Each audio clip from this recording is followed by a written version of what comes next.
السلام عليكم ورحمة الله وبركاته. بسم الله والصلاة والسلام على أشرف الأنبياء والمرسلين سيدنا محمد صلى الله عليه وسلم.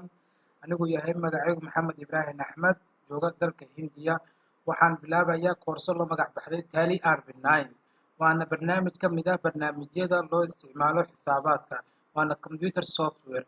wuxuuna raacsan yahay nidaamka indian system ama non american system. xaruntiisa ugu weyn waxay ku taalaa Bangalore, oo magaalooyinka IT-ga ugu horumarsan ah dalka Hindiya.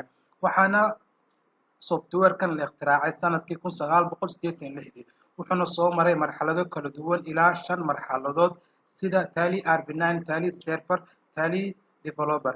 Tally waa barnaamij ka mid ah barnaamijyada lagu xisaabiyo xisaabaadka sida QuickBook, Dad Easy-ga, kulli nidaamyadaas oo dhan waxaa loogu talagalay xisaabaadka in lagu xisaabiyo shirkadaha.